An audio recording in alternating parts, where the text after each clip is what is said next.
Boa noite, irmãos e irmãs. Estamos novamente na casa do Senhor nesta noite para louvar, para glorificar, para render graças ao nosso Deus por todas as suas bênçãos. Vamos nos colocar em pé, façamos a leitura deste salmo, do salmo de número 100. Façamos essa leitura em conjunto. Salmo 100. Hino de ingresso ao templo.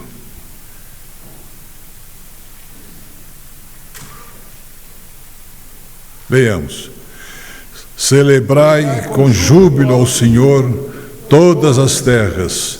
Servi ao Senhor com alegria. Apresentai-vos diante dele com cântico. Sabei que o Senhor é Deus. Foi ele quem nos fez, e dele somos. Somos o seu povo e rebanho do seu pastoreio. Entrai por suas portas com ações de graças, e nos seus átrios com hinos de louvor. Rendei-lhe graças e bendizei-lhe o nome, porque o Senhor é bom. A sua misericórdia dura para sempre, e de geração em geração a sua fidelidade. Vamos cantar o hino de número 109, o Bom Pastor.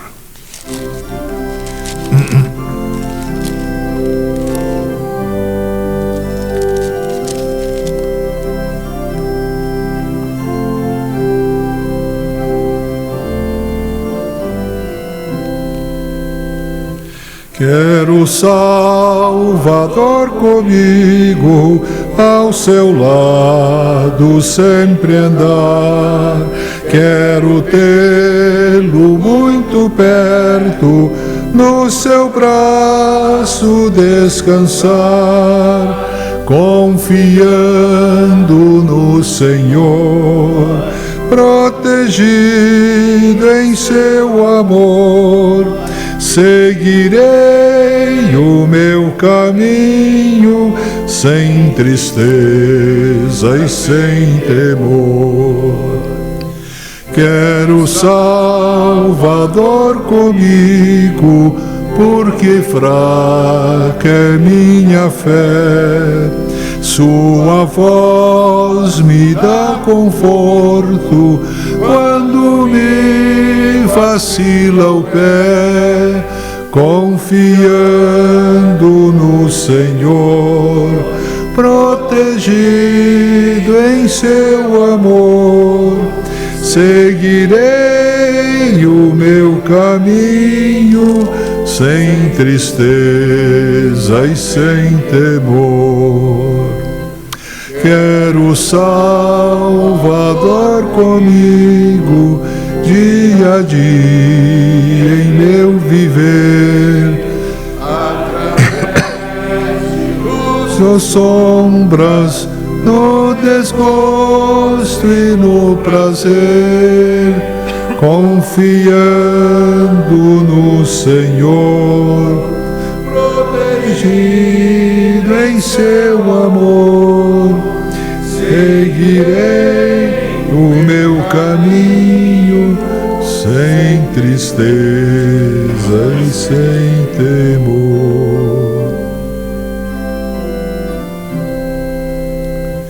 Quero o Salvador comigo, sábio guia e bom pastor, nesta vida e além da morte,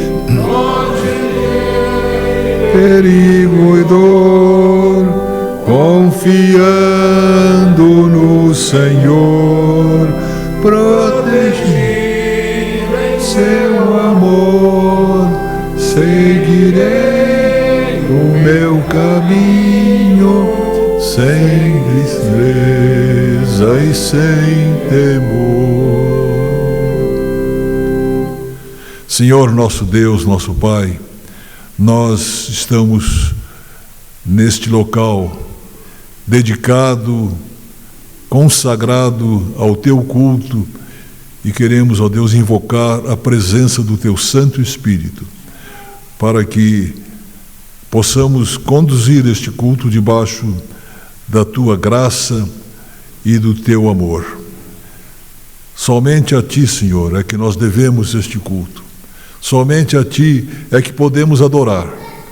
E queremos fazê-lo com o coração sincero, com a nossa vida inteira dedicada a este culto e ao Teu serviço. Nós suplicamos, Senhor, que Tu estejas agindo no coração de cada pessoa que está aqui presente e também de todos que estão participando conosco deste culto, para que a Tua palavra seja proclamada, o Teu nome seja glorificado e muitos corações sejam confortados ou convertidos para o Teu reino, Senhor. Nós Te agradecemos, Te louvamos por todas as pessoas que estão aqui presentes, também por aqueles que não puderam estar. E nestes dias de feriado da Semana da Pátria, estão muitos viajando. Protege, Senhor, o Teu povo, onde quer que estejam indo. E também, ó Deus, nós Te suplicamos bênção sobre a nossa terra, sobre a nossa nação, nesses dias de crise, de perplexidade, de sofrimento, de sacrifícios da parte de grande parte do Teu povo. Nós Te suplicamos, ó Deus, que Tu tenhas misericórdia de tanta gente que está sofrendo sacrifícios, desemprego, problemas nas suas finanças e tudo isto que esta crise está trazendo para o nosso país. Permite, Senhor, que haja uma saída verdadeira, uma saída que realmente atenda às necessidades da honestidade, da justiça e da paz. E que haja, principalmente, o predomínio da justiça verdadeira em nossa terra. A Tua justiça, a justiça que vem do Teu coração e da Tua mente. Nós Te pedimos, nós Te agradecemos, em nome de Cristo Jesus, nosso Senhor e Salvador. Amém. Podeis sentar.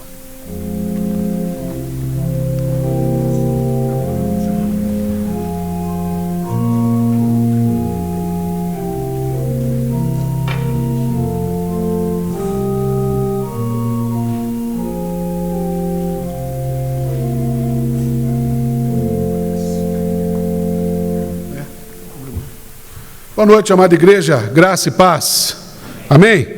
Se esse é o primeiro culto que você vem nesse domingo, você tem nas suas mãos aí a 7ª edição da nossa revista Identidade Cristã. Dessa vez a matéria de capa é sobre os vitrais ali do nosso templo antigo. Vale a pena você conferir a leitura e também um pouco da rotina da nossa igreja. E também essa revista traz o lançamento da nossa conferência missionária, 17ª conferência missionária, que vai ser agora no mês de outubro. Você pode dar uma olhadinha aí, que também traz detalhes sobre a nossa conferência. Então, faça bom proveito dessa revista, não só acompanhar a liturgia, mas leve para casa, leia, se quiser levar mais uns 2 ou 3 exemplares, faça isso. Eu também queria reconhecer aqueles que nos visitam nessa noite. A gente sabe que feriado é assim, muita gente vai, mas muita gente também vem, aproveita para vir visitar os parentes, para conhecer a cidade. E se você está aqui pela primeira vez, eu gostaria que você fizesse a gentileza, fique de pé no seu lugar. A gente tem um presentinho singelo para dar para você, e tem alguém perto aí que quer te dar um abraço de bem-vindo. São bem-vindos em nome de Jesus. Muito bom, gente. Que Deus continue abençoando a vida de vocês, viu? Voltem sempre que vierem em Curitiba, são bem-vindos no nosso meio. Maravilha. Queridos, junto com a revista, você recebe também o encarte da programação dos nossos núcleos familiares. E eu queria chamar a sua atenção para uma correção que é necessário que seja feita. Na segunda-feira, dia 7/9, não haverá o núcleo Coronel Dulcídio na casa da dona Lilian Vargas, né, dona Lilian? Então, amanhã, por ocasião do feriado e tal e coisa e tal, né? Não haverá o núcleo da segunda-feira lá na Coronel Dulcídio. Que eu saiba, é só esse que está sendo cancelado. Os restos funcionam normalmente. Reverendo Juarez foi fazer um casamento na região de Campinas, por isso está ausente nesse culto. E a nossa moçada, nós estamos com 44 jovens, entre jovens e adolescentes, no retiro aqui em Colombo, na Chácara Rejuvenescer, reacendendo a chama. A nossa igreja está até mais tranquila, mas eu que estou lá no acampamento digo que está um terror, de bom. A moçada está aproveitando, está sendo uma bênção, um tempo especial na vida dos nossos adolescentes. Eu digo um terror porque eles são bagunceiros mesmo, mas é uma bênção, uma geração bagunceira santa. Então os papais aí de plantão estão recebendo o WhatsApp, fiquem tranquilos, está tudo bem, está todo mundo vivo, a gente também, e está uma bênção, viu? Tempo de Deus, ore, porque tem mais 2 dias de acampamento, o Senhor tem falado profundamente na vida dos nossos jovens e adolescentes. Eu queria convidar você a um momento de oração silenciosa, de contrição. A palavra do Senhor diz, na oração de Davi, no Salmo 51, que sacrifício que agrada a Deus, sacrifício ali não no sentido de algo que nos dói, mas no sentido de que aquilo que a gente entrega para Deus, aquilo que a gente traz à presença de Deus, que realmente agrada o coração de Deus, também não no sentido de bajular, mas no sentido de aproximar de Deus, são espírito quebrantado, coração compungido, contrito na presença de Deus. Assim como eu sei que você tem algumas coisas para falar sós com o Pai, eu sei que você já faz isso, mas nesse momento de culto é fundamental que a gente também faça isso coletivamente. Lembrando você de orar pelo nosso querido senhor Henrique João Loss, do Maranhão, né? A sua esposa está aqui com a gente, eles são de Tibagi, Carambeí, moram no Maranhão, fez uma cirurgia aqui no Angelina Caron.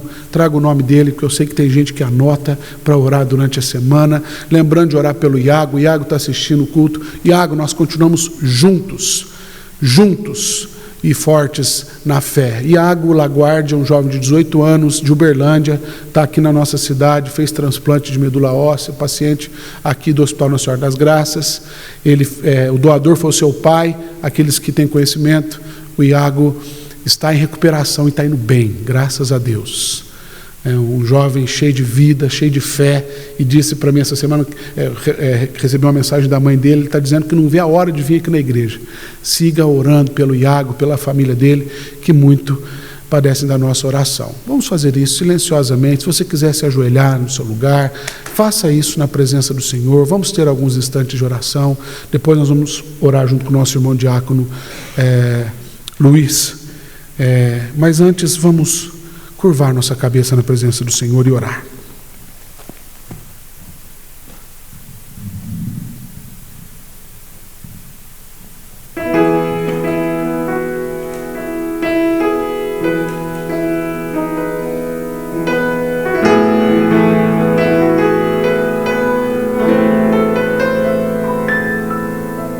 Jesus, preciso tanto me humilhar. Jesus, preciso tanto mudar. Jesus, preciso tanto me humilhar. Jesus, preciso tanto mudar. Quem subirá ao monte do Senhor? Quem entrará no santo lugar? Quem subirá ao monte do Senhor? Quem entrará no santo lugar? Coração puro,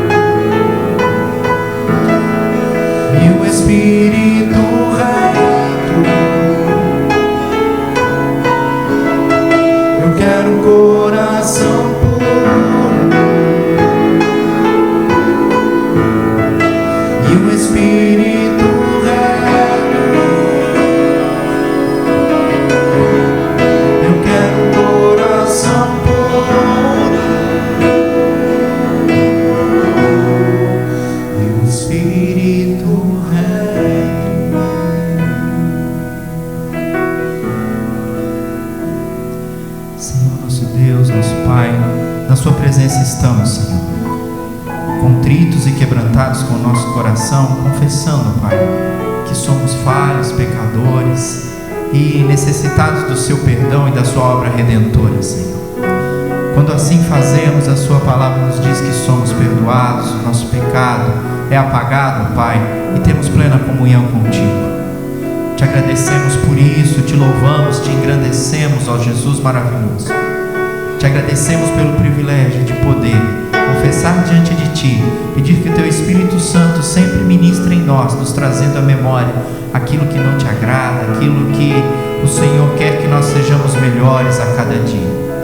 Pai, o Teu povo aqui reunido, Senhor, se consagra ao Senhor para Te louvar, para poder engrandecer o Seu nome, ouvir a Sua palavra, ministrar do Teu Espírito. E é isso que nós fazemos agora. Confessamos diante do Senhor, obtemos o perdão, Pai, e queremos Te louvar, elevar a nossa voz, levar o nosso coração, mais do que tudo, Te agradecer e dizer que Tu és o Deus maravilhoso que está aqui, ó Pai, ministrando em nossas vidas. É no nome de Teu Filho amado Jesus que nós oramos e nós Te agradecemos. Amém. Te convido a ficar de pé. Nós vamos louvar ao Senhor mais, os cânticos ao Senhor. Vamos adorá-lo, engrandecer esse Deus que é maravilhoso.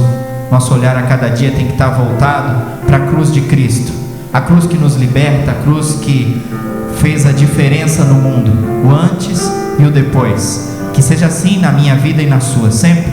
Que nós possamos ter um diferencial do nosso caminho, antes e depois de Jesus, nas nossas vidas, e que possamos estar atentos à cruz que nos salvou, à cruz que nos liberta e à cruz que traz tudo aquilo que é de novo em nossa vida.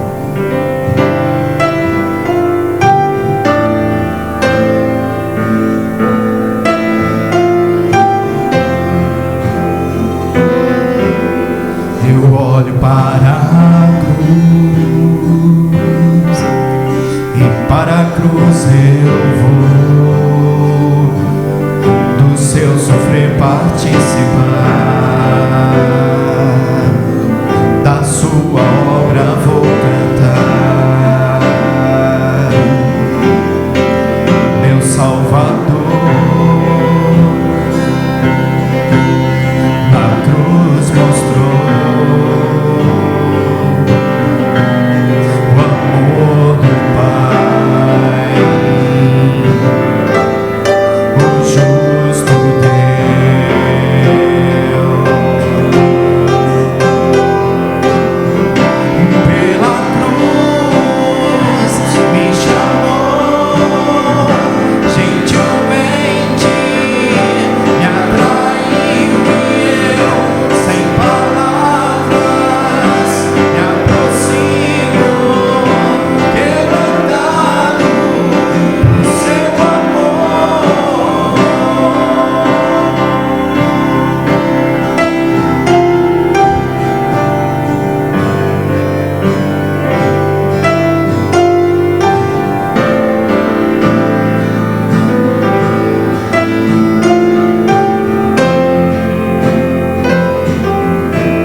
da vida,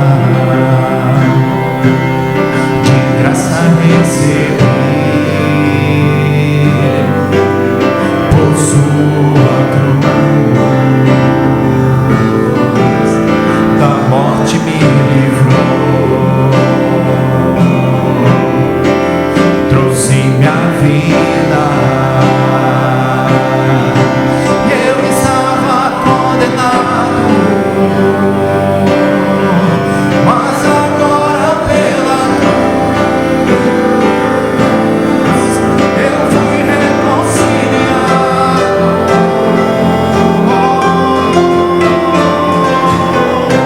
pela cruz me chamou gentilmente.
Diante do Deus que tem água viva para todos aqueles que buscam nele.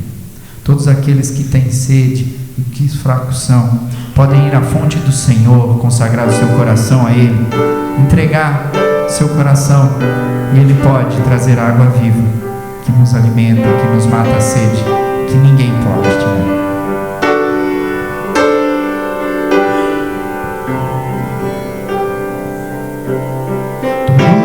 Tem sede, diz que fracos são, venham à fonte e medir o seu coração, a dor e a tristeza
porque Tu és santo e maravilhoso.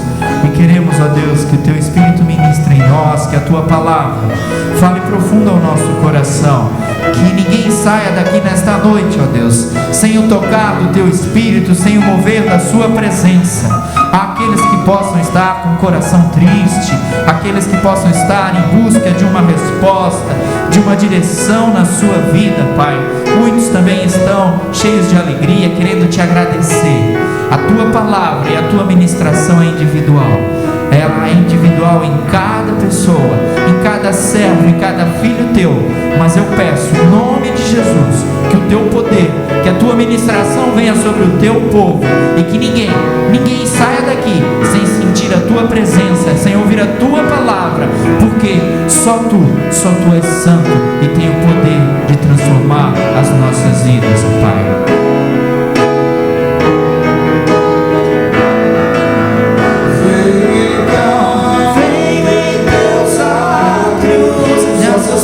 Me coloco, Tu és meu Salvador e pertenço a Ti.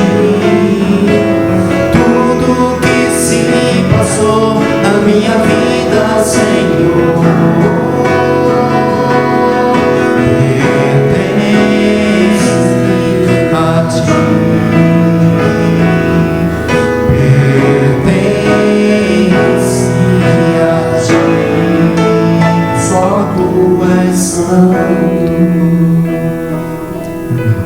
Pode se sentar.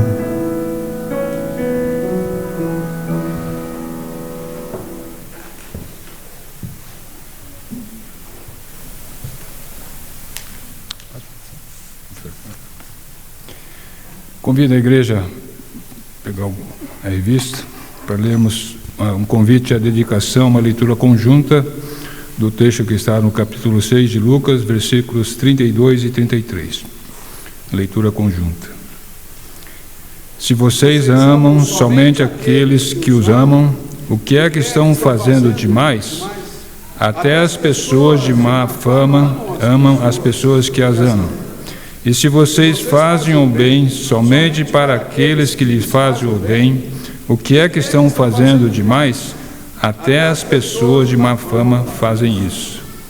Esse é o momento que nós reservamos do culto para a dedicação dos dízimos e ofertas.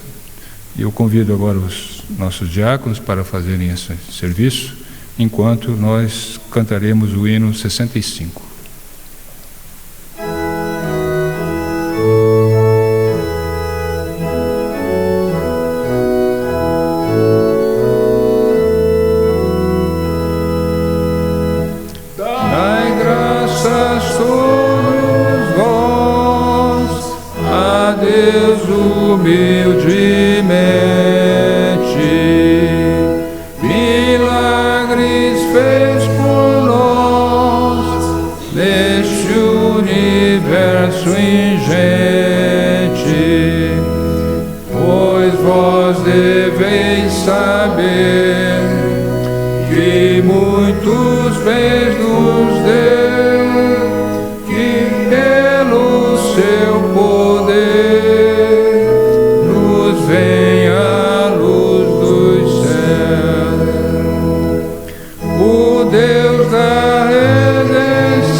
Fiquemos em pé.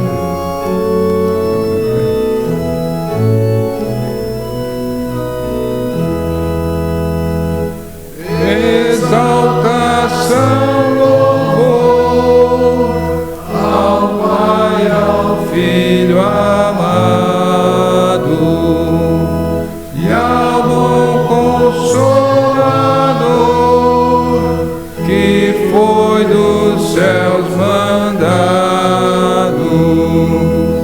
ao grande trino Deus, em canto triunfal, tribute os hinos seus, a Igreja Universal. Vai. Vamos dar graças com o diácono Ivair.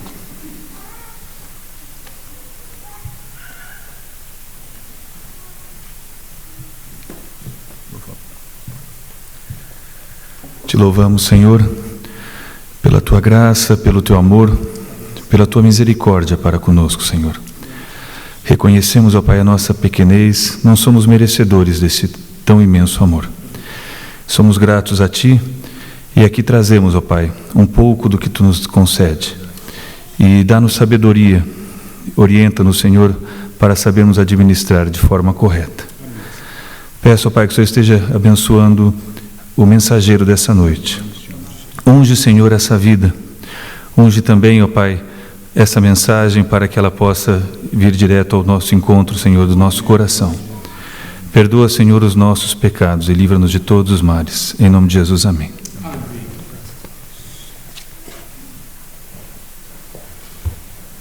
Pode se assentar, queridos.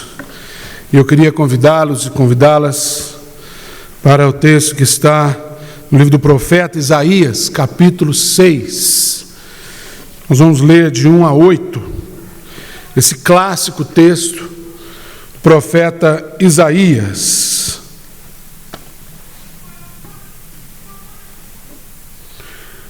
Isaías, capítulo 6, de 1 a 8. Vivendo para a glória de Deus.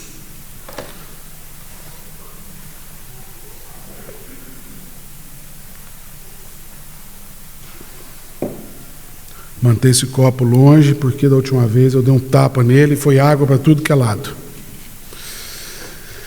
Amém, igreja? Acompanhe comigo a leitura. No ano da morte do rei Uzias, eu vi o Senhor assentado sobre um alto e sublime trono, e as abas das suas vestes enchiam o templo. Serafins estavam por cima dele, cada um tinha 6 asas. Com 2 cobria o rosto, com 2 cobria os pés e com 2 voava. E clamavam uns aos outros, dizendo: Santo, Santo, Santo é o Senhor dos exércitos. Toda a terra está cheia da sua glória. As bases do limiar se moviam à voz do que clamava, e a casa se encheu de fumaça. Então disse eu: ai de mim, estou perdido, porque sou homem de impuros lábios, habito no meio de um povo de impuros lábios, e os meus olhos viram o Rei, o Senhor dos exércitos. Então um dos serafins voou para mim, trazendo na mão uma brasa viva que tirara do altar com uma tenaz. Com a brasa tocou minha boca e disse: eis que ela tocou os teus lábios. A tua iniquidade foi tirada e perdoado o teu pecado. Depois disso, ouvi a voz do Senhor que dizia: a quem enviarei? E quem há de ir por nós? Disse eu: eis-me aqui, envia-me a mim. Pai, nós já recebemos a tua bênção. A oração do nosso querido diácono nos dá a certeza de que essa mensagem vem do Senhor. Portanto, eu oro para que o Senhor nos quebrante, para que, ó Deus, não saiamos deste lugar sem ouvir a tua voz, sem ser alcançados mais uma vez pela sua graça, porque tu estás no templo, tu estás aqui, tu estás no meio de nós, onde estão 2 ou 3 reunidos no teu nome, o Senhor está. O Senhor disse que estaria conosco todos os dias até a consumação do século. Nessa noite em especial, participamos da mesa, fazendo tudo isso em memória de ti, porque tu estás aqui, e é a tua presença que edifica a sua igreja. Portanto, Pai, sabemos que o Senhor é poderoso para fazer infinitamente mais de tudo quanto possamos pedir ou até mesmo imaginar. Fala conosco, em nome de Jesus. Amém. João do Pulo, já ouviram falar no João do Pulo? João do Pulo morreu num acidente de carro no interior de São Paulo, faz um tempinho já. Mas tem uma curiosidade em torno do acidente que matou João do Pulo, que é interessante, eu não sei se todos aqui sabem, eu mesmo não sabia, tomei conhecimento há pouco tempo. O acidente que matou João do Pulo foi numa rodovia bastante movimentada hoje no interior de São Paulo. E o que aconteceu? Um sujeito que fazia todos os dias o mesmo trajeto, ele, numa dessas idas e vindas, ele parou num desses restaurantes de beira de estrada para tomar um cafezinho daquela famosa despertada, né? Igual eu quando eu vou para as Minas Gerais, vou tomar um café daqui até lá. E esse sujeito, ele fazia esse trajeto todos os dias, indo e voltando. Naquela época, essa grande rodovia ainda não era duplicada. E o que ele fez? Por estar acostumado com a rodovia, passa por ali todo dia, ele entrou no carro e seguiu viagem. Só que ele não percebeu que ele pegou o sentido oposto. E ele pegou João do Pulo de frente. Interessante. É impressionante como que na vida a gente faz algumas coisas ou vive a partir de conceitos que não são tão rotineiros que às vezes a gente está fazendo tudo certo, mas na direção errada. E quando a gente faz tudo certo na direção errada, quanto mais certo e quanto melhor a gente faz, mais longe a gente vai e mais rápido a gente chega na tragédia. Imagina se esse sujeito tivesse o melhor carro, né? Fosse o melhor motorista, ele tivesse a melhor estrada, na direção errada, tudo isso ia corroborar para que a tragédia ainda fosse pior. Esse texto é um texto clássico. Só esse ano, que eu me recordo, nós ouvimos pelo menos 4 sermões nesse texto. Esse é o 5º. E vira e mexe, a gente volta para esse texto, que é um texto riquíssimo. Riquíssimo. Quando nós fazemos a exegese desse texto, que é um exercício teológico para tentar resgatar do texto o seu sentido, a sua pretensão, o seu contexto, nós poderíamos levar um ano inteiro pregando esse texto, ainda seria pouco. De tantos recursos que nós temos quando analisamos esse texto. Mas, ao mesmo tempo, esse texto nos apresenta uma visão simples, um método prático de como viver para a glória de Deus. E eu começo dizendo sobre o acidente do João do Pulo, porque eu desconfio que muitas vezes nós temos uma concepção, ou corremos o risco de ter a concepção, tanto quanto errônea, do que vem a ser viver para a glória de Deus. Via de regra, nós achamos que viver para a glória de Deus é cercarmos a nossa vida de bens, porque somos abençoados por Deus. Ou viver para a glória de Deus é simplesmente desenvolver o meu chamado lá na África ou na Síria. Bem, na Síria ninguém quer ir ultimamente, mas em qualquer lugar do mundo, porque eu vou viver para a glória de Deus. Viver para a glória de Deus é conhecer a sua palavra, viver daquele jeitinho certinho. Tudo isso é verdade. Mas o texto nos ensina de modo muito prático e simples a pôr essas informações em ordem, na liturgia que ele nos apresenta. Inclusive esse texto é um modelo litúrgico de como viver para a glória de Deus. Eu queria convidar você para caminhar comigo, embora rapidamente, refletindo a partir desta afirmativa. Como viver para a glória de Deus. Mas antes, olhe comigo que maneira interessante que a narrativa do capítulo 6 de Isaías começa. No ano da morte do rei Uzias. É interessante que os primeiros 5 capítulos de Isaías são uma denúncia grave ao pecado que estava enraizado no meio do seu povo. Isaías vai denunciando a gravidade dos atos do seu povo e as atrocidades que ele cometia no tocante ao seu relacionamento com Deus. Capítulo 1 de Isaías é algo que nos constrange, porque nos coloca de modo totalmente desfavorecido na presença de Deus. Se não é o convitinho no final, vim depois e arrazoemos, a gente leria o capítulo de Isaías e sairia dali envergonhado. E por aí vai, mas no capítulo 6, quando ele diz no ano da morte do rei Uzias, me chama a atenção. Porque existem alguns eventos que acontecem na nossa vida que marcam a nossa história. Existem determinados fatos trágicos ou não, que dão início ou encerram determinados períodos no nosso ciclo por aqui. Por exemplo, falando um pouco da minha vida, eu esperei 10 anos para entrar no seminário. A minha caminhada pastoral ela é um pouco invertida. Eu não comecei pelo meio acadêmico, eu comecei direto na igreja. Eu tinha 3 anos de convertido e a minha igreja caiu no meu colo. Uma igreja de cerca de 200 membros. Eu era missionário da Jocum naquela época, com 20 anos de idade. Isso lá nos idos de 1999, 2000. E a minha igreja ficou sem pastor e o conselho falou assim, olha, nós não temos outro obreiro, é você mesmo, e vamos que vamos, estamos juntos, e vamos que vamos. E a promessa era, ano que vem você vai para o seminário, ano que vem você vai para o seminário, e tal, e coisa e tal. E o ano foi passando, entra, sai. E eu só fui entrar no seminário em 2010. Durante aqueles anos eu ficava assim, meu Deus, não é possível. Quando é que vai acontecer? Eu cheguei a questionar, falei, estou achando que esse negócio de ser pastor é balela, o senhor quer que eu seja presbítero, diácono, ministro de louvor, porteiro da igreja, operador de áudio, de alguma coisa, porque não é possível.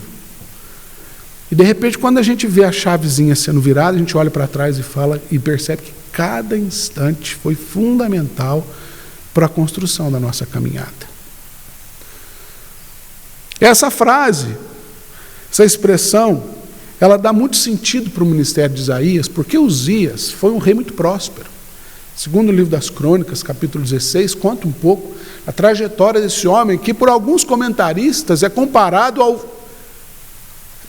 quase no mesmo nível de Davi. Tamanhos foram os seus feitos. A relevância do seu reinado, do seu governo para a nação de Israel foi muito grande. Agora, o escritor das Crônicas, ele faz questão de deixar um detalhezinho para nós, no finalzinho desse relato, quando ele diz assim que Uzias conquistou as cidades dos filisteus, a cidade dos amorreus, a cidade dos fariseus, a cidade dos... tudo que é Zeus que tem por lá, até que ganhou o poder. A narrativa termina assim, até que ganhou notoriedade, poder. E Isaías, ele foi um profeta contemporâneo do profeta Oséias, só que Isaías era o profeta da corte, Oséias era o profeta do campo. O convívio de Isaías era com os políticos, com a aristocracia judaica, com o pessoal de alta classe, não só econômica, mas intelectual.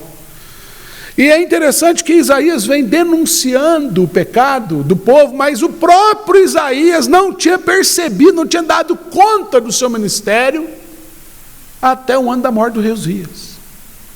Porque, de certa forma, a presença muito próxima desse rei, alguns dizem que tinha até um parentesco com Isaías, o rei Uzias, atrapalhava, entre aspas, o segmento adiante do seu ministério.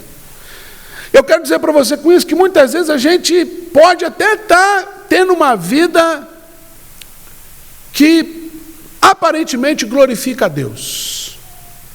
Mas existem alguns fatos que precisam acontecer na nossa vida, e a maioria deles são fatos que nos machucam, que nos marcam, para que a gente possa perceber e reagir ao chamado de Deus na nossa vida. E esse texto nos ensina que, primeiramente, dando sequência aqui, partindo dessa afirmativa, no ano da morte do rei Uzias, eu vi o Senhor assentado no alto sublime trono, e ele começa a relatar essa sua visão, até que no capítulo 5, ele nos diz assim, Então, quando eu vi tudo isso, quando eu vi outro trono, que não é o trono de Uzias, é o trono do Rei dos Reis, do Senhor dos Senhores, só uma expressão veio ao meu coração.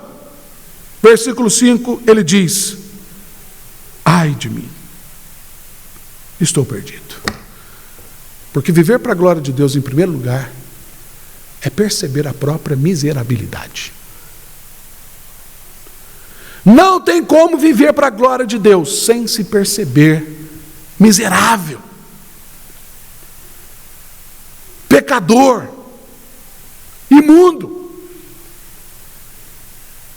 A palavra do Senhor vai dizer, no contexto do Antigo Testamento, que os nossos atos, por melhores que sejam, são diante do Senhor como que trapos de imundícia. E trapo de imundícia é a coisa mais nojenta que você possa imaginar. Dê asas para a sua imaginação, para eu não fazer uso das palavras. A Bíblia vai dizer que tudo que a gente faz passa como a palha. E o pecado que tomou conta de nós é a única coisa que nós temos para oferecer. Mais nada. Pecado. Tudo que vem do homem é pecado. Teologia reformada vai dizer que nós somos depravados. Que não há nenhum bem em nós, naturalmente falando. Perdemos a nossa capacidade de produzir algo que glorifica a Deus. Nós podemos produzir as melhores obras do mundo. Nós podemos ser as melhores pessoas do mundo, mas se nós não percebemos a nossa miserabilidade, o nosso melhor é imundícia perante o Senhor. Porque permanecemos na condição de destituídos da presença de Deus. E quem está destituído da presença de Deus, o melhor que pode fazer é inútil para Deus. Perceber a própria miserabilidade é a primeira coisa que acontece com Isaías quando ele vê a glória de Deus. E é incrível a nossa capacidade de querer glorificar a Deus sem primeiro dizer ai de mim. Pelo contrário, a gente inverte a história. A gente coloca o eis-me aqui, a gente ouve um sermão de um pregador um pouco mais animado e a gente fala, é hoje que eu vou. E quando chega do lado de lá, a gente fala assim, não, nossa, eu não sabia que era desse jeito, não. Eu não sabia que era desse jeito. Eu já contei essa experiência aqui uma vez, mas eu vou contar de novo. Lembrando da Jocum, determinado dia me deram uma enxada na mão e me fizeram capinar em volta de uma lagoa. Estava eu capinando em volta da lagoa e eu gosto muito de mamão. E eu não tinha dinheiro para comprar um mamão. E eu comecei a reclamar. Deus, o Senhor me tirou lá do conforto da casa da minha mãe, que nem lá é essas coisas, não. E cada enxadada que eu dava no chão é aquela igual no desenho do Pica-Pau, que sai a alma do corpo e volta, com tanta força que eu dava a enxadada no chão. E cada enxadada era uma murmurada.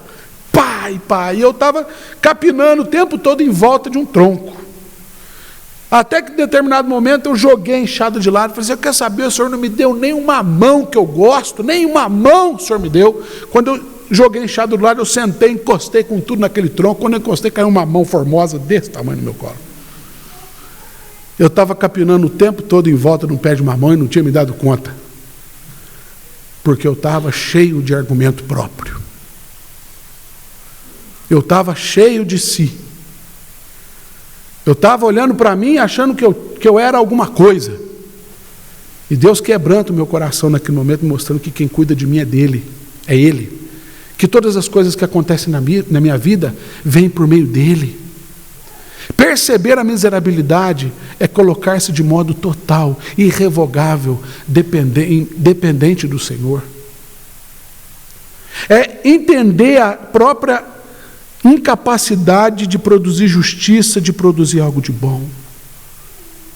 Perceber-se pecador. E isso, meus irmãos, é o que nos equaliza.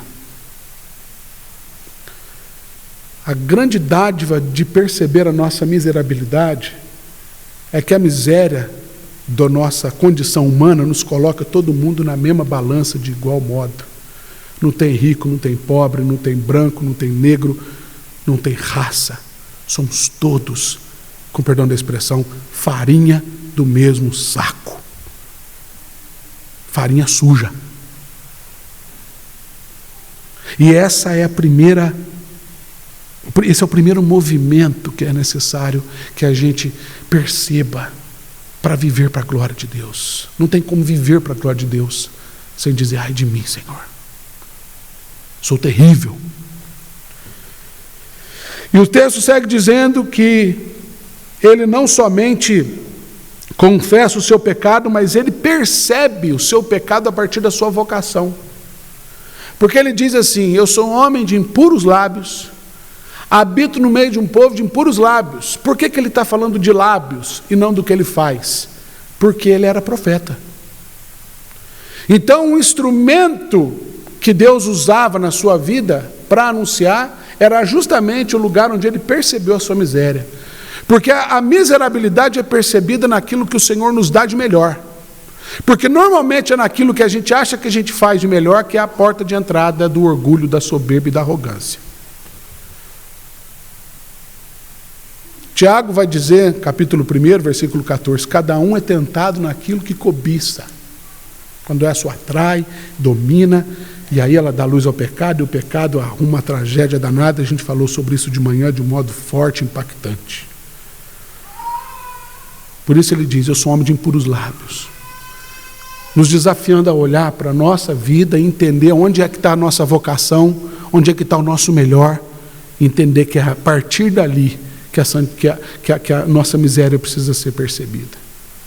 Então, um dos serafins, versículo 6, voou para mim trazendo uma brasa, na mão uma brasa viva, que tirara do altar com a tenaz. Com a brasa tocou a minha boca e disse, eis que ela tocou os teus lábios. A tua iniquidade foi tirada e perdoado o teu pecado.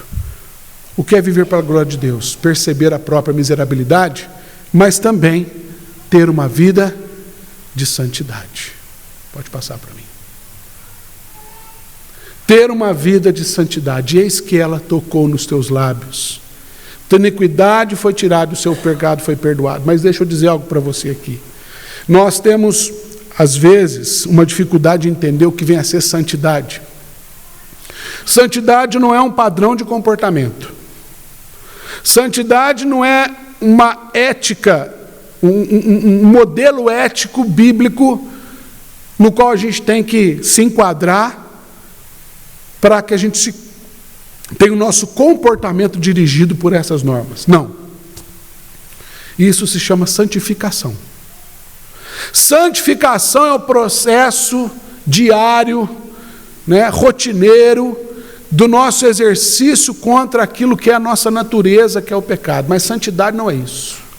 Santidade é o que Jesus disse para Nicodemos, no capítulo 3 de João, quando ele diz assim, é necessário que você nasça de novo. Santidade é novidade de vida. Santidade é quando a gente nasce para uma nova natureza, porque a nossa natureza é pecado. A nossa natureza é imunda, é depravada. Então, santidade é quando Deus nos torna parecidos com Ele. Por isso ele diz, sede santos, porque eu sou santo. Sede não é uma sugestão. Olha, quem sabe você pode ser. É um imperativo. Deus está dizendo, vocês têm que ser santos porque eu sou santo. Se você nasceu de novo, você é santo.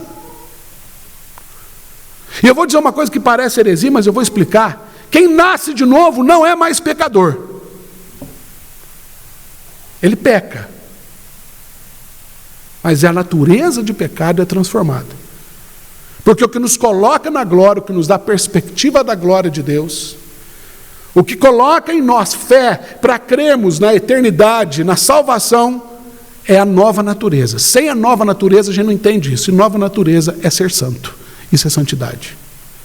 E então a santidade, uma vez que a nossa natureza é transformada, aquilo que nos domina, não domina mais. Embora continuemos lutando, porque interagimos e vivemos num mundo onde o pecado ainda impera. Então continuamos vulneráveis, fracos. Por isso, uma coisa está diretamente ligada à outra. Perceber a própria miserabilidade é decorrente de uma vida de santidade. Só quem é santo tem condição de perceber a miséria. Então, quando Isaías diz, ai de mim, o Senhor vê isso mesmo, e ele toca e fala assim, a sua iniquidade foi perdoada. Então, pecado não é o que eu faço, pecado é o que eu sou.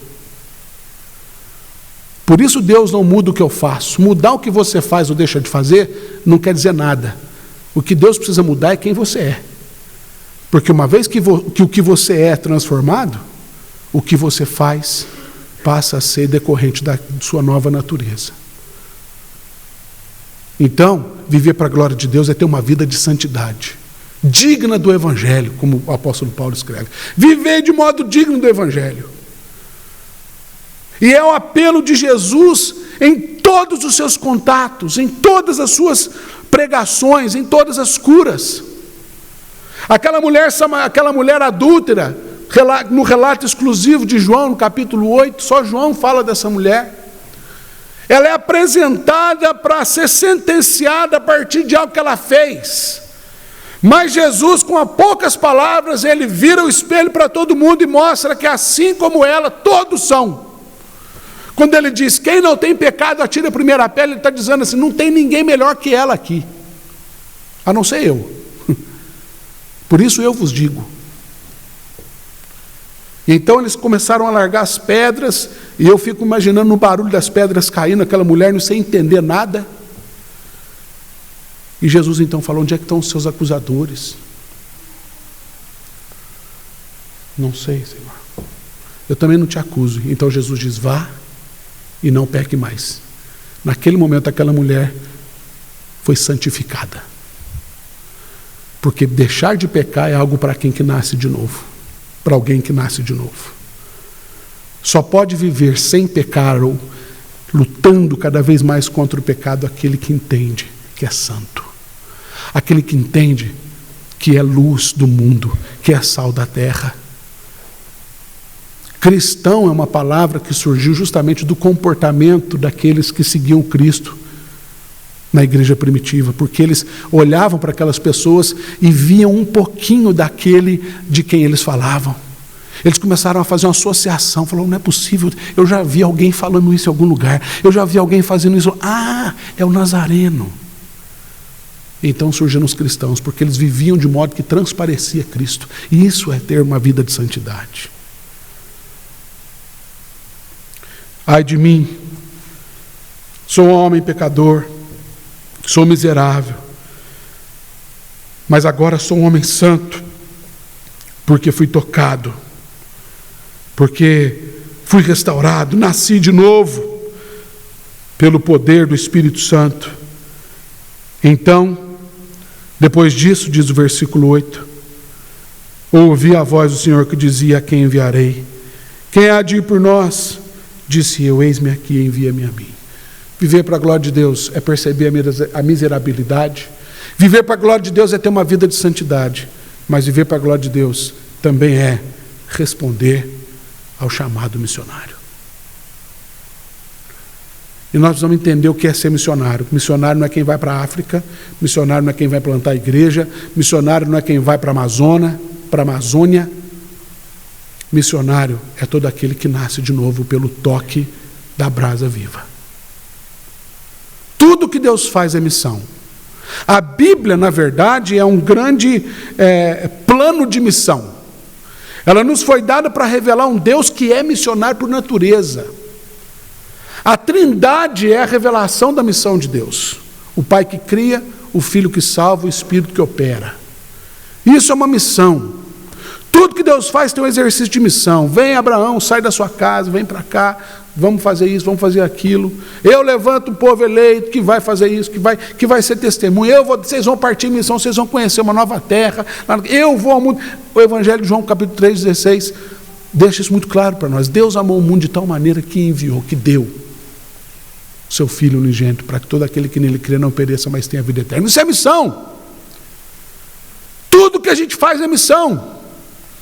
Então, responder ao chamado missionário é corresponder à fé que temos em Cristo. Não é simplesmente sair por aí evangelizando todo mundo. Isso é só um aspecto de ser missionário. Ser missionário é viver para a glória de Deus, na perspectiva da miserabilidade, agindo em santidade, mas sobretudo testemunhando da vida que vem da cruz. Aqui a gente não tem a cruz propriamente dita, mas esse chamado, eis-me aqui, Senhor, envia-me a mim, é o chamado que aponta para a cruz, porque depois quem vai enviar propriamente um por um, bem como eu e você, é o próprio Deus. Ide pelo mundo e pregai o evangelho a toda criatura. Então isso aqui é um prenúncio da missão da igreja, é aquilo que dá razão para a nossa natureza, queridos. Não tem como viver para a glória de Deus sem responder ao chamado missionário. Aqui em Curitiba tem umas pessoas que ainda, você que não é de Curitiba assim como eu, você vai entender o que eu estou falando. Tem algumas pessoas que têm um ministério peculiar, que é o ministério esquenta-banco. Porque chegar aqui naquele templo lá no frio, quando tem um irmão que esquentou o banco para nós, é uma benção. Né? Você já senta no banco quentinho. Mas é o único lugar do mundo. Então até aí você está sendo um missionário, viu? Mas você pode fazer mais do que esquentar banco. Você pode ser mais do que o espectador do evangelho. E precisa ser. Se você vive para a glória de Deus ou quer viver para a glória de Deus, a sua vida você tem que sair da sua zona de conforto. Você tem que ser mais do que você tem sido. Você não está onde você está para simplesmente fazer lá o seu papel de funcionário, de chefe, de gerente, ou seja lá o que for, exercer sua profissão. Você está onde você está, porque você foi enviado por Deus para estar lá, para que o Espírito Santo use você lá, para que você glorifique o nome de Deus onde você está. O apóstolo Paulo vai dizer que a gente deve fazer tudo para a glória de Deus. Tudo, tudo. E o que é tudo? Tudo é tudo. Vai comer, come para a glória de Deus. Vai dormir, dorme para a glória de Deus. Vai vestir, veste para a glória de Deus. Vai pegar um ônibus, pega um ônibus para a glória de Deus. Tudo. A gente pensa que fazer para a glória de Deus é só cantar música na igreja, dar o dízimo e oferta, participar do... Não. Isso é só um detalhe. Tudo para a glória de Deus. Mas para isso, queridos, nós temos que aprender com Isaías. Talvez na sua vida precise acontecer algum fato, assim como a morte do rei Uzias, para que a sua vida seja startada, ou que comece. Quem sabe hoje não é o dia que Deus está chamando você para viver para a glória de Deus. Quem sabe hoje não é o dia que você vai falar assim, Deus, realmente, eu não tenho percebido a minha miserabilidade, não. A minha vida não é de santidade, não. Muito menos tenho correspondido ao meu chamado, mas essa noite eu quero fazer isso. Essa noite eu quero passar a viver de modo diferente, eu quero glorificar o Senhor em tudo que eu faço. É a primeira coisa que a gente aprende no nosso catecismo. Muito embora, às vezes, o nosso catecismo hoje em dia é deixado de lado, as coisas acontecem tão rapidamente que a gente esquece de ler, mas a primeira pergunta do nosso catecismo é: qual é o fim principal do homem? A resposta é: o fim principal do homem é glorificar a Deus e gozá-lo para sempre. Deus nos fez para a sua glória. Portanto, não é uma escolha. Se você vive, é para viver para a glória de Deus. Portanto, que o Senhor quebre a nossa arrogância, para que digamos o tempo todo, ai de mim. Que o Senhor toque os nossos lábios, a nossa vida inteira. Como disse o apóstolo Pedro, quando viu o Senhor Jesus lavando o pé, falou: você não vai lavar meu pé, não. Se eu não lavar o seu pé, você não tem parte comigo. Então me dá um banho, Senhor, me joga na piscina, me esfrega inteirinho. Que o Senhor toque tudo que nós somos. E que a gente assuma um papel missionário onde nós estamos, porque tem um tanto de gente em volta de você, como diz lá o Paulo aos Romanos, ardente expectativa da criação aguarda a manifestação dos filhos de Deus. Tem um tanto de gente em volta de você que está esperando você agir, você falar, você se manifestar para a glória de Deus, para que eles sejam alcançados. Esse foi o ministério de Isaías, anunciar o Redentor, mas para isso ele teve que passar por uma experiência de perda, uma experiência marcante na sua história, para que ele então percebesse: eu preciso viver para a glória de Deus. Eu não posso ser simplesmente um arauto. Eu não posso ser simplesmente um pregador. Eu tenho que viver de modo íntegro, tudo em mim.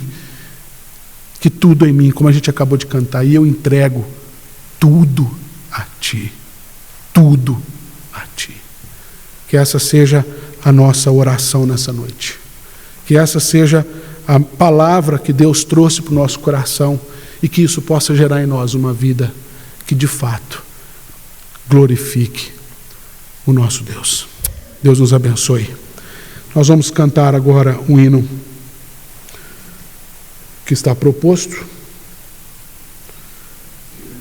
97. Obrigado, Toshi. Enquanto isso, eu chamo os oficiais para que tomem lugar na mesa.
Ao final do ministério de Jesus, quando se aproximava a hora do seu sofrimento, ele reuniu os seus discípulos para passar a eles informações muito importantes.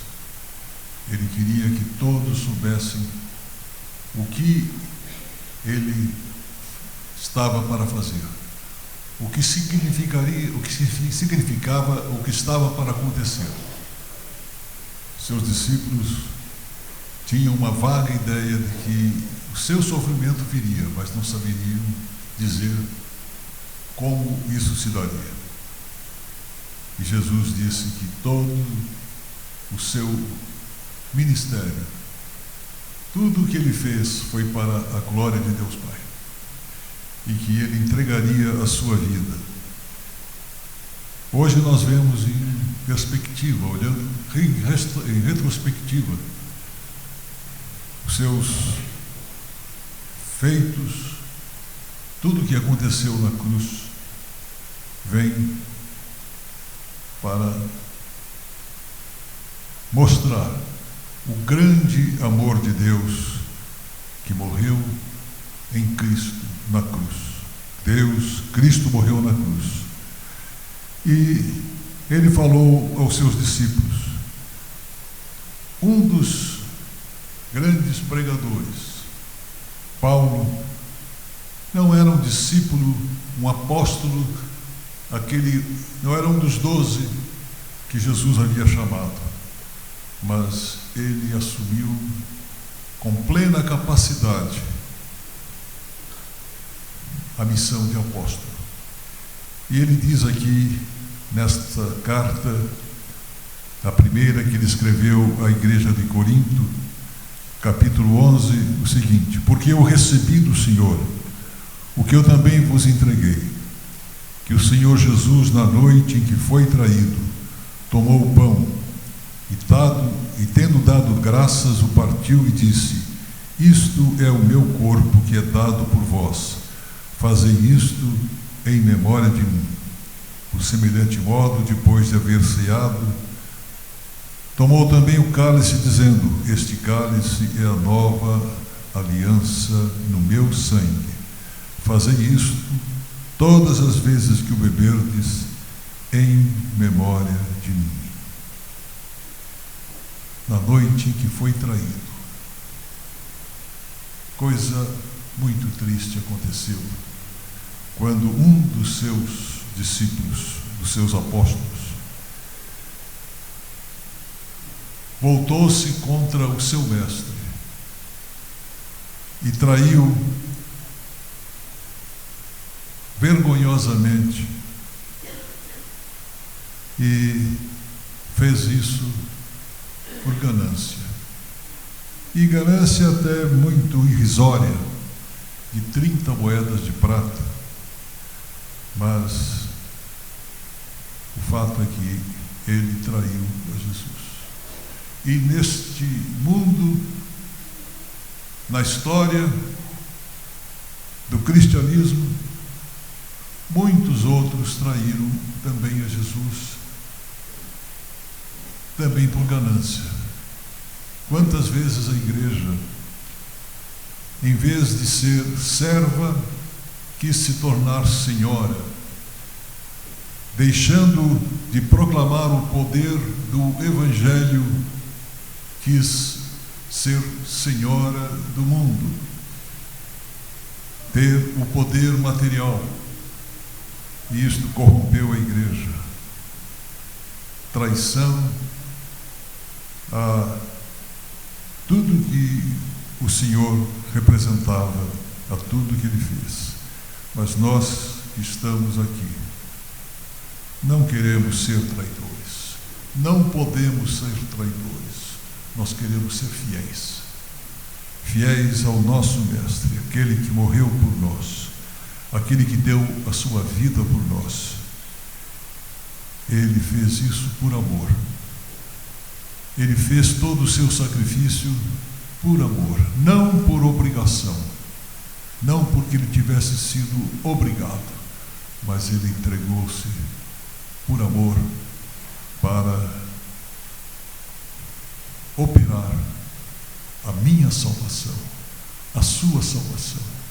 Eu, pecador, posso dizer agora: sou um pecador, mas redimido pela graça de Deus. E quero glorificar a Deus na minha vida, em tudo que eu faço, em tudo que eu falo, em tudo que eu penso. Vamos nos colocar de pé neste momento em sinal de reverência ao Senhor, a estes elementos que Ele instituiu para a sua igreja.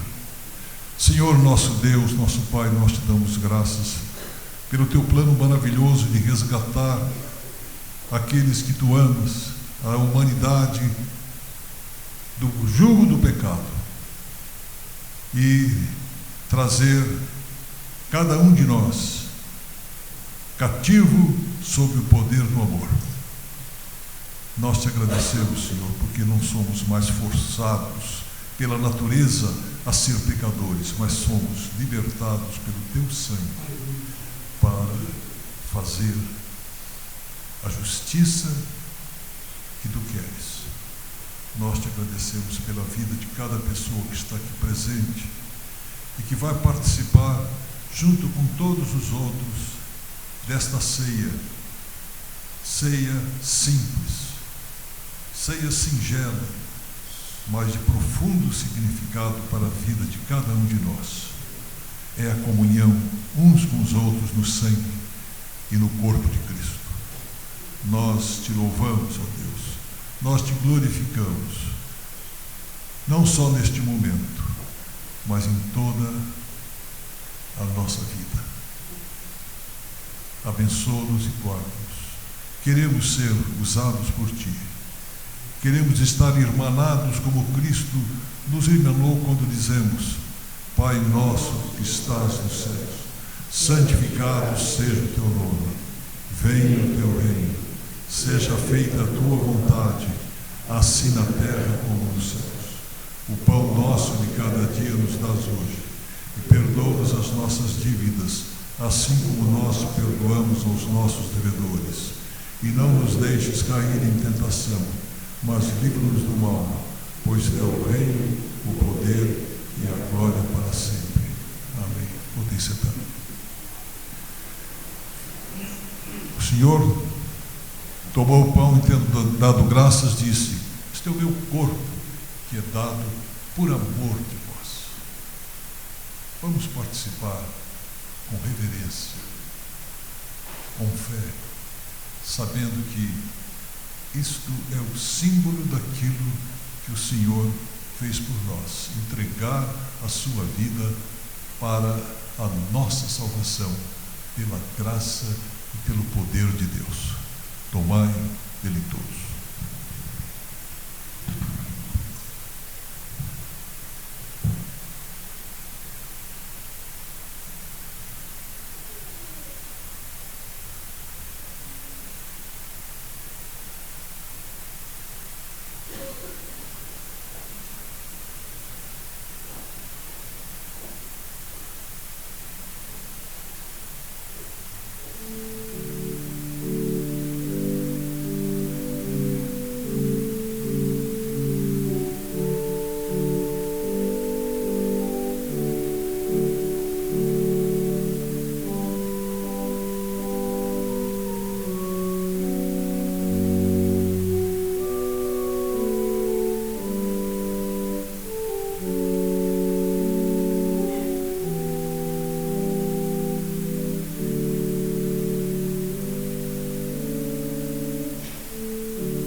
Por semelhante modo, após ter ceado, o Senhor Jesus tomou um cálice de vinho, elemento presente em praticamente todas as culturas do mundo, simples, mas com um profundo significado na cultura hebraica. Vinho na Bíblia simboliza alegria. E foi com alegria, como disse o profeta Isaías, que ele se entregou, porque vislumbrava o fruto do seu penoso trabalho. Aquele momento trágico, que nós temos na memória, na mente, que nós visualizamos quando olhamos para a cruz. Foi um momento de entrega profunda e de satisfação, porque a justiça de Deus foi satisfeita no sangue vertido na cruz do Calvário. O sangue que estabelece agora comigo e com você uma nova aliança entre a gente e Deus. Nós não podíamos fazer isso. Mas agora aquilo que nos une, só nos une, porque estamos unidos com Ele. E Ele estabelece uma nova aliança. E essa aliança é compartilhada quando Ele disse: tomai e bebei. Quando nós tomamos do cálice, nós estamos tomando parte na aliança. Nós estamos celebrando a vitória da cruz. Estamos recebendo pela fé a vitória de Jesus. E a fé que nos faz perceber isso é a mesma fé que nos dá a perspectiva da eternidade. Porque Ele disse que um dia todos nós tomaremos esta ceia com Ele. Façamos isso com essa memória, com essa grata memória em nossos corações.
na cruz, dela vem graça e luz para minha santificação.